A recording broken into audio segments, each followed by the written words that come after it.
It is official. Microsoft draws first blood in the next generation console pricing wars by announcing the price point for both the Xbox Series X and the Xbox Series S, with convincing rumors that both consoles would be priced at $499 and $299 respectively. Microsoft said screw it. Yes, the rumors are true, and oh by the way, both systems will be available on November 10th, 2020. At the time of this update, we had yet to receive the full specifications of the Xbox Series S. However, upon learning of its innards and modest yet glaring 4 teraflops of overall power output, we have began scratching our heads and asking the question many of you may be asking: is the Xbox Series S a new, or a true, I should say, next generation console? Or is it simply a slightly modified Xbox One X with a more powerful CPU and a modified GPU? From a business position, Microsoft has made an interesting and attractive maneuver of what appears to be a very modest next-generation offering at an unprecedented price point for the Xbox Series S. Who can really argue with $299?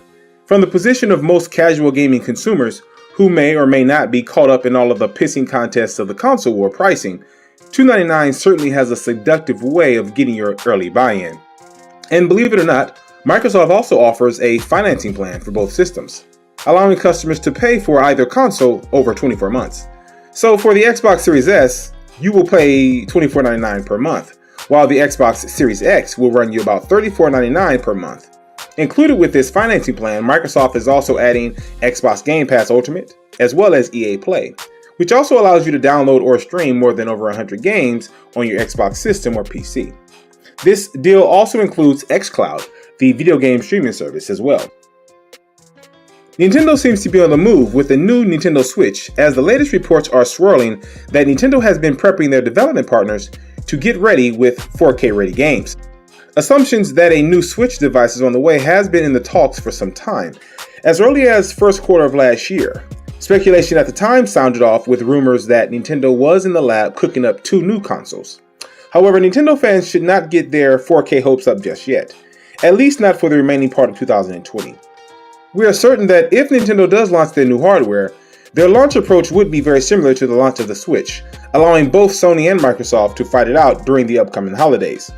Nintendo might be inclined to shed more light on their enhanced Switch system during the first quarter of next year, depending on how far along the development of games such as Legend of Zelda Breath of the Wild 2 or Metroid Prime 4 have come. Playing those games in 4K would be quite impressive. Our fingers are certainly crossed.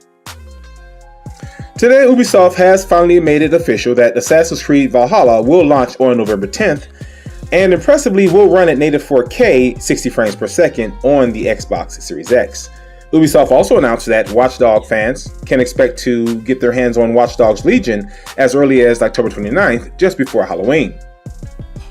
Now here's the thing, we do wonder why Ubisoft has avoided announcing that Assassin's Creed Valhalla will also run at 4K 60 for the PlayStation 5. Does it? Just because the PlayStation 5 price and launch date are still in limbo, doesn't mean they are not currently optimizing the game for Sony's next generation hardware. Does Ubisoft know something we don't? Well, obviously they do. Hopefully we'll learn more on that front sooner rather than later. Retro Studios has brought on industry vet Dylan Job to assist with bringing Metroid Prime 4 to life. Job has worked on games such as Doom, Twisted Metal Black, the latest Call of Duty Modern Warfare, and was the game director for Warhawk on the PlayStation 3. While Joel came on board Retro Studios earlier this year, his current role is now positioned as the director of development for Metroid Prime 4, which basically means if the game sucks, it's his fault. Well, not altogether true. And not to be too hard, Job is the focal point of the game as the project's end-all be-all for the game's vision, scope, overall quality, as well as the game's scheduling, team performance, and goals. No pressure. However, Job is not alone, as the studio has placed around him a list of super talented veterans whose experience also hails from games such as Battlefield, Tomb Raider, Borderlands 3, Crysis, Halo, as well as DC Universe Online. Now, all we need is compelling gameplay of Metroid Prime 4 to whet our appetites. And there you have it.